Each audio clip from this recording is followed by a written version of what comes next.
Manager घर कोन भाई manager कोन घर बस मना ना करो मैं कहली सुबह चले पैसे देले कि हम बुझे वालों ने मते घरे एकुटिया छाड़ी देई तने अर्जेंट हमर चली गले मैं अर्जेंट बस ऑफिसर के काम तक ऑफिस ही दिला दीजिए और ऑफिस हां ना ऑफिस करे से सोना कटे दो मगर बाबू गुंडे कथा धरे को जाई तो सोता सोता तो बात आउते हम देखि लय हेतला पिला तंग करि साबा बोले हमें ताको चिनी बानी के जानी बानी कोन दरपा कौन धोखा देला कृतज्ञता करा करियाको उचदी गाड़ी रोली आछि जाई ना ताती तमरा आछि भी कृतज्ञता पाला सॉरी ना ताता आप तो बोला तो आ तुम दाने दामे क्या ना हमें गुचरा करेंगे हमें संतान पाइले बापा मां हेले इतने बड़ किछे भी खुश नहीं के को तुम खुशी को हमरा नाची को देखो फटी के हम कइला तुम खुशी हम घर चाकरानी फुलुरी गोटे कथा कहे लुचिची न गोड़ा देता देसोची कथाटा ठीक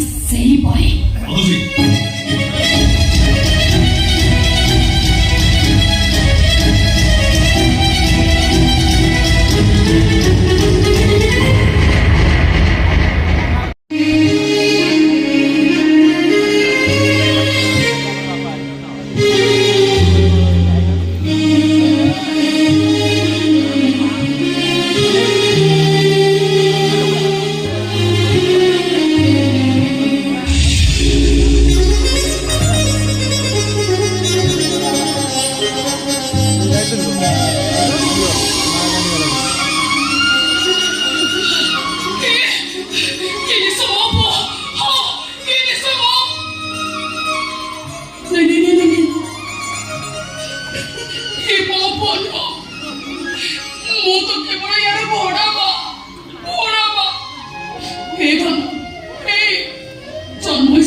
नहीं सब सुनी सब बुझली ଯେ ହେଲେ ଏଠି ଚୋରଣି କାହିଁ ଇଏ କଣ ତମ ଘର ବନ୍ଧୁ ବାନ୍ଧବ କରି ଦେଖା ଯାଉଛ ସେଇଥିପାଇଁ ତମେ ତାକୁ ମାଡ଼ ମାରୁଛ ହଁ ସେଇଥିପାଇଁ ବାବୁ ମତେ ବିଶ୍ୱାସ କରନ୍ତୁ ମୋ ଚୋରଣୀ କହିକି ମୋ ପିଲା ଚୋରି କରି ମୋ ଆସିନଥିଲା ଆରେ ଚୁପ୍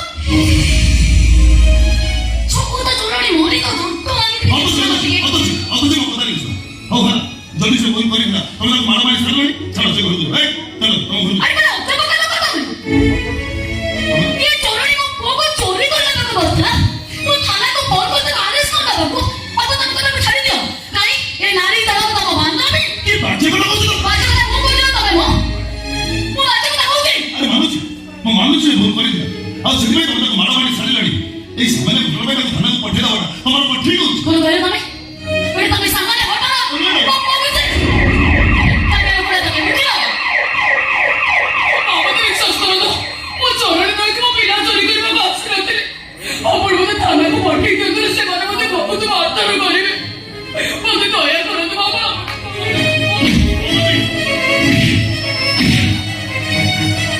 କଣ ହଉଛି ସେ ତମ ଗୋଡା ଧରି ବିକଳ ତୁମ ମାରିତେ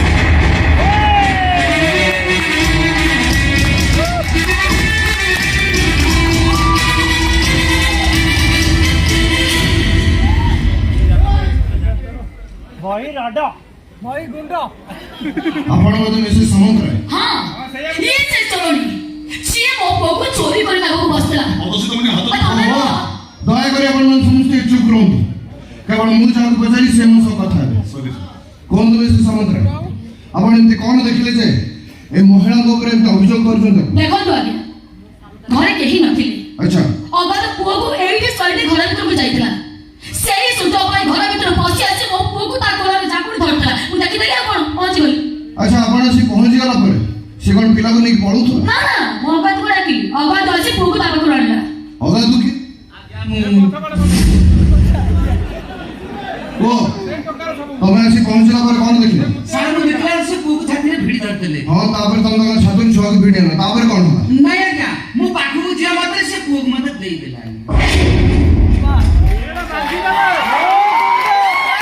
ମିଷ୍ଟର ସାମନ୍ତରାୟ ଏ ଅଗାଧୁ ଯାହା କହୁଛି କ'ଣ ସତ ହଁ ହେଇଥିବ ମତେ ଅର୍ଜନ ନେଇନି ତାହେଲେ କୋଉ ନଜରରେ ଆପଣ ତାକୁ ଚୋରଣୀ ବୋଲି କହୁଛନ୍ତି ଆରେ ତା ରୂପ ବେଶ ବୁଝା ଦେଖିବା ପରେ କି ଜାଣିପାରୁଛ ନା ନାହିଁ ବେଶଭୂଷାକୁ ନେଇ କ'ଣ ତାକୁ ଚୋରଣୀ କରିବା ଉଚିତ ବେଶଭୂଷା ନୁହଁ କର୍ମକୁ ନେଇକି ଆମକୁ ବିଚାର କରିବା ଉଚିତ ଠିକ ଅଛି ଯଦି ସେ ଚୋରଣୀ ନୁହଁ ତାହେଲେ ସେ ଘର ଭିତରକୁ ପଶି ଆସିଥିଲା କଣ ପାଇଁ କଣ ପାଇଁ ମୋ ପୁଅକୁ ତା କୋଳରେ ଝାକୁଡ଼ି ଧରିଥିଲା ପଚାରନ୍ତୁ ଏ ଶୁଣ ମତେ କିଛି କହିବାର ଏ ମ୍ୟାଡମ ତମକୁ ଚୋରଣୀ ବୋଲି କହୁଛନ୍ତି ତାଙ୍କ ପିଲାକୁ ଚୋରି କରିବାର ଅଭିଯୋଗ କରୁଛନ୍ତି ତମର ଏତେ କିଛି କହିବାର ଅଛି ତାଙ୍କ ଅଭିଯୋଗ ଉପରେ ଆପଣ ମତେ ଥାନାକୁ ନେଇ ଚାଲନ୍ତୁ ଥାନା ବାବୁ ମୋର କିଛି ବି କହିବାର ନାହିଁ କିନ୍ତୁ ଥାନାକୁ ନେବା ପୂର୍ବରୁ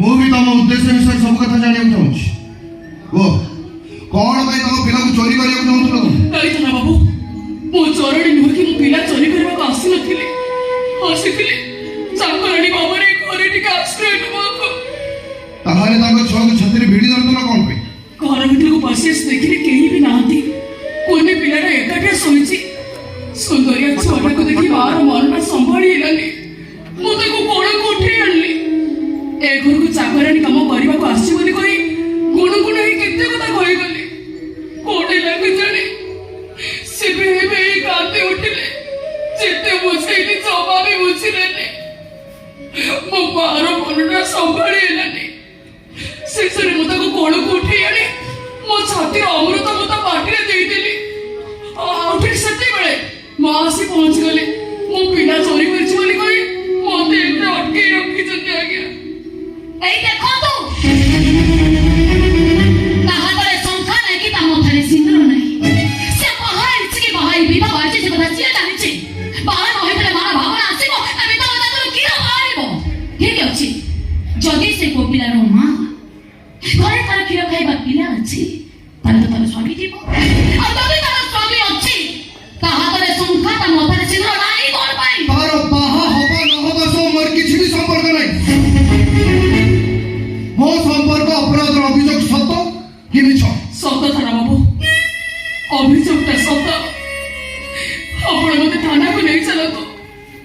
ଯୋଉଭଳି ଭାବରେ ମୋ ଚରିତ୍ରକୁ ଉପସ୍ଥାପନ କରାଯାଉଛି ବରଂ ତାଠୁ ଭଲ ମୋ ଜେଲରୁ ସେଇ ଅନ୍ଧାରି କୋଠି ନେଇ ଚାଲନ୍ତୁ ମତେ। କିନ୍ତୁ ତମେ ମୋ ସହ ମୁହଁ ଲୁଚେଇ କଥା ହଉଛ କଣ ପାଇଁ?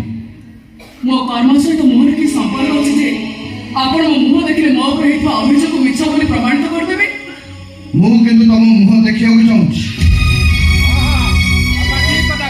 ତମକୁ ଚିହ୍ନିବା ଜାଣିବା ପରିଚୟ ପାଇଁ। ତମ ମୁହଁ ଦେଖିବା ମୋ ପାଇଁ ବି ଆଇନ ସମ୍ମତ। ଠିକ ଅଛି, ଦେଖନ୍ତୁ ମୋ ମୁହଁ। ତମେ ଆରେ କିନ୍ତୁ ତମେ ତ ବାସ୍ତବ ବାବୁ, ଆପଣ ମତେ ଚିହ୍ନିଛନ୍ତି ଜାଣିଛନ୍ତି ସେତିକି ମୋ ପାଇଁ ବହୁତ କିଛି। ମୁଁ ଚାହିଁନି ମୋ ନିଜସ୍ୱ ପରିଚୟ ପରିବାର ଲୋକ ଜାଣନ୍ତୁ। ଏଠି ମୋର ଗୋଟାଏ ପରିଚୟ, ମୁଁ କେବଳ ପିଲା ଚରଣୀ ବାସ୍। ଯଦି ଆଉ କାହାକୁ କିଛି କହିବାର ଅଛି କୁହନ୍ତୁ, ତା ନହେଲେ ଅଭିଯୋଗ ଅନୁସାରେ ମତେ ମହିଳାଙ୍କୁ ଥାନାକୁ ନେଇ ଯିବା ପାଇଁ ପଡିବ। ନାଇଁ ଆପଣ ସେ ମହିଳାଙ୍କୁ ଥାନାକୁ ନେଇପାରିବେନି। କାହିଁକି? କାହିଁକି ଆମ ପତ୍ନୀଙ୍କ ଅଭିଯୋଗ ସମ୍ପୂର୍ଣ୍ଣ ମିଛ। ସୁବ୍ରତ, ତମେ ନିଜେ କଣ ଜାଣିଛ କରୁଛ? ତମ ଅଭିଯୋଗକୁ ମୁଁ ମିଛ କରିବି? କାଇଁ ଏ ନାରୀ ଜଣକ ତମ ବାନ୍ଧବୀ? କେବଳ ମୋର ନୁହଁ, ତମର ମଧ୍ୟ ସେ ଅତି ଆପଣାର। ତାହେଲେ କଣ ତାର ପରିଚୟ? ଜାଣିବ, ତା ପରିଚୟଟା ଜାଣି ସାରିଲା ପରେ ଲଜ୍ଜାରେ କାହାକୁ ମୁହଁ ଦେଖେଇ ପାରିବ? ତାକୁ ଗୋଡ଼ ହାତରେ ଯେମିତି ଧିକ୍କାର କରିଛ, ତା ଗୋଡ଼ ତଳକୁ ତମ ମୁଣ୍ଡଟା ଆପେ ଆପେ ନଇଯିବ। ଆଚ୍ଛା, ଏମିତି ସେ ରହସ୍ୟମୟୀ? ତାହେଲେ ତ ନିଶ୍ଚୟ ଜାଣିବି ତାର ପରିଚୟ। ଆହୁରି ବି ଜାଣିବି ତା ସହିତ ଆମର କି ସମ୍ପର୍କ ଅଛି। ଶୁଣିବ ଶୁଣିବ ତା ସହିତ ତମର କି ସମ୍ପର୍କ ଶୁଣିବ? ତାହେଲେ ଶୁଣ, ଆରେ ହଉଛି ସେଇ ନାରୀ ସେ ଆମ ପିଲାଙ୍କୁ 10 ମାସ 10 ଦିନ ତା ଗର୍ଭରେ ଧରି ଜନ୍ମ କରିଛି। ଇଏ ହଉଛି ସେଇ ନାରୀ ଯାହା ପାଇଁ ତମେ ଆଜି ନାଶ ହେଇଛ। ଆଉ ଆଜି ଏହି ପରିସ୍ଥିତିରେ ପଡ଼ି ଘର ଭିତରକୁ ପଶି ଆସି ତା ଛାତିର କ୍ଷୀରଟା ଛୁଆକୁ ଦେଇଦେଲା। କଣ ବାବା ଦୋଷ ହେଇଗଲା? କଣ ବାବା ଦୋଷ ହେଇଗଲା? ମାରିବ ମତେ? ମାରିବ?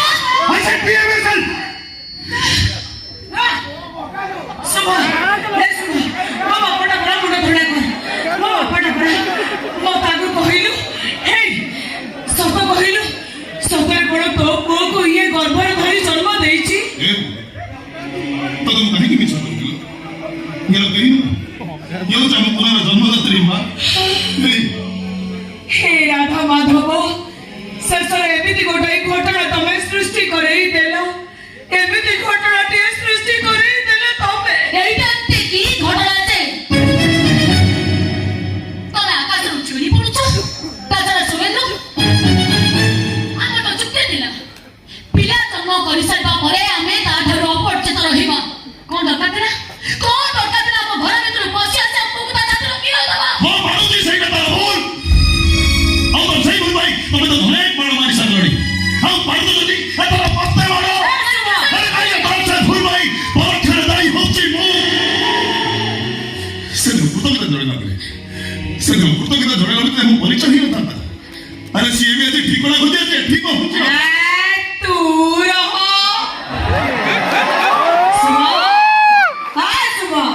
ଆରେ ତୁ କଣ ତାକୁ ଠିକଣା ଜଣେଇବୁ? ତୁ କଣ ତାକୁ ଠିକଣା ଜଣେଇବୁ? ମା, ସିଏ ପରା ଏ ଘରର ଦିନେ ଅତି ଆପଣାର ମଣିଷ ଥିଲା। କାହିଁକି ତୁ କହିବି? କାହିଁକି ବା? ସେମିତି ଆଲୋଚନା କରିବା କିଛି ଠିକ ବୋଲି ସେ ବିଷୟରେ ଆଲୋଚନା କରିବା ନିହାତି ଦରକାର। ହଉ, ମୁଁ ସବୁ କଥା ଜାଣିବି, ଆହୁରି ବି ଜାଣିବି ତା ସହିତ ଆମର କି ସମ୍ପର୍କ ଥିଲା। ଶୁଣିବୁ? ସତଟା ଶୁଣି ସାରିଲା ପରେ ସହି ପାରିବୁ ତ? ଏ ଅଛି ଏତେ ଦୁର୍ବଳ ମନା ଝିଅ ନୁହେଁ ଯେ এই ତର ନାରୀ ତମ ନିଜର ଜାଣି ସାରିବା ପରେ ସେ ଚଳି ପଡ଼ି ମରି। ଖବରଦାର ଅତସୀ, ମୋ ସାମ୍ନାରେ ତାକୁ ଇତର ବୋଲି କହନା। ସେଇ ତର ନୁହଁ, ଏଇ ହଉଛି ମୋ ସୁଭେନ୍ଦୁର ପ୍ରଥମ ସ୍ତ୍ରୀ କାବେରୀ।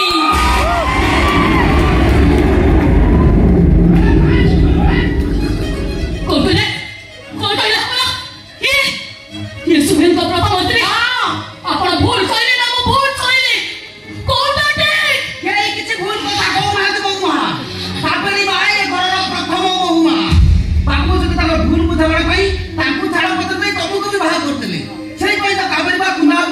ଥର ଦେଖି ତାଙ୍କ ପାଖରୁ ମୁଁ ଛୁଆଟାକୁ ଆଣିପାରିଲିନି ତାକୁ ଏମିତି ହାତ ଉଠେଇକି ମାଡ଼ ମାରିବାଟା ଆପଣ ଏତେ ଠିକ କରିନାହାନ୍ତି ବୋମା। ସରି ମିସେସ୍ ସାମନ୍ତରାୟ, ଘଟଣାଟା ଆସି ଆପଣଙ୍କ ପାରିବାରିକ ସମସ୍ୟାରେ ଛନ୍ଦି ହେଇଗଲାଣି। ତେଣୁ ଆପଣଙ୍କ ଅଭିଯୋଗର ଆଉ କିଛି ମୂଲ୍ୟ ନାହିଁ। ମୁଁ ଏବେ ଆସୁଛି। ଯଦି ପାରିବାରିକ ସମସ୍ୟାର ସମାଧାନ ନ ହେଇପାରେ ତାପରେ ଆପଣ ମୋତେ କିଛି ବି ଅଭିଯୋଗ କରିବେ। According to the law, I will definitely help you. ତେବେ ଏ ମହିଳାକୁ ମୁଁ ଯେତିକି ଜାଣିଛି ଆଙ୍କ ବିଷୟରେ ବାସ୍ ମୁଁ ଏତିକି କହିବି, ଅନ୍ୟ ପାଇଁ ତ୍ୟାଗ କରିବାକୁ ଯାଇ ସେ ନିଜେ ନର୍କର ଯନ୍ତ୍ରଣା ଭୋଗି ପାରନ୍ତି, ମାତ୍ର ଚୋରି ଭଳି ଏକ ନିନ୍ଦନୀୟ କାର୍ଯ୍ୟ କେବେ ବି କରିପାରିବେନି। ହେଇଟି ଏସକୁ ଜୁମି ଥାନା ପୁଅ ଆପଣ ଯୋଉ କଣ ତାକୁ କହିଲେନି ହେଲା ବୋଉ ମୁଁ ବୁଝିପାରିଲି ଆଉ ଆବଶ୍ୟକ ପଡ଼ିବନି। ଆପଣ ବୁଝିପାରିଲେ?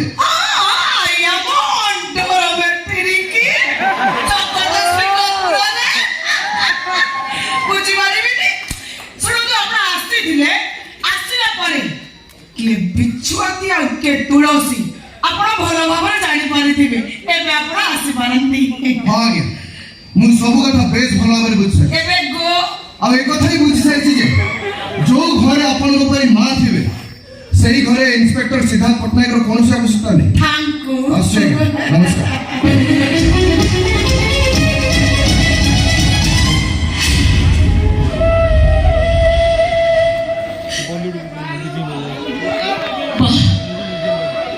বিচিত্র সংযোগ, চমৎকার নাটক। প্রথমে ডিভোর্স, তারপরে সরোগেটের মতো চুক্তি খেলা পরে চেনা চলা, পুরি কৃতজ্ঞতার অভিনয়, পুরি চাকরাণীর চাকরি বাহানা করে ঘরକୁ আসি পুଅକୁ କ୍ଷୀର ଦେବା। ଆଉ ମୁଁ ଦେଖିନଥିଲି ଚାକରାଣୀ ଭାବେ ଆଶ୍ରୟ ଦେଇ ପୁନର୍ମିଳନ।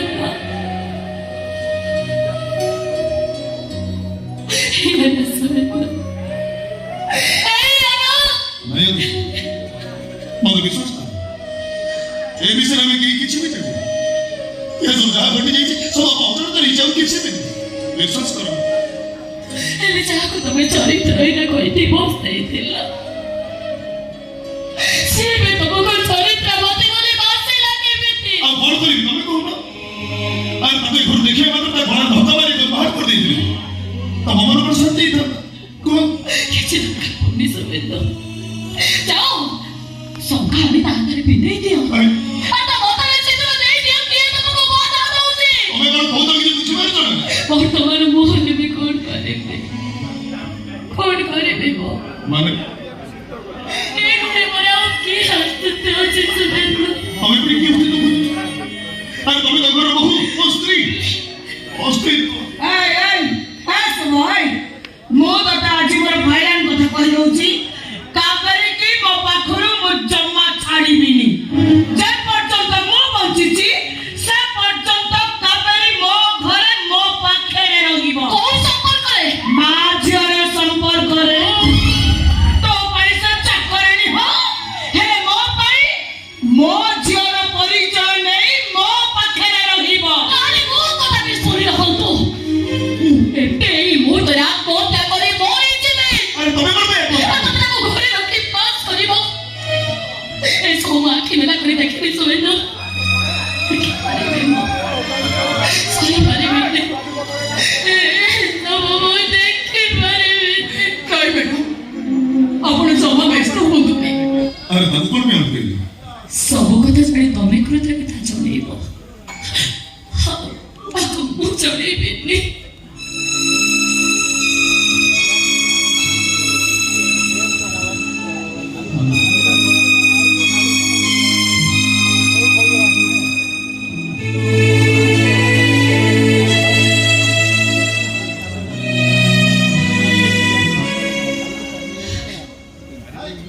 ସବୁ ସମ୍ପର୍କରେ ଚାଲିଯିବାର କଥା ଦେଇ ସାରିବା ପରେ ମୁଁ ତତେ ଗୋଟେ ଉପହାର ଦେବି। ଉପହାର? ଆଉ ପୁଣି କି ଉପହାର? ଏଇ ଶେଷ ଥର ପାଇଁ ତୋ ଛାତିର କ୍ଷୀର ମୋ ପୁଅକୁ ଦେଇ ତୁ ସବୁଦିନ ପାଇଁ ମା ପଡ଼ିଆକୁ ମାରିଦବୁ। ସେ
Thank you.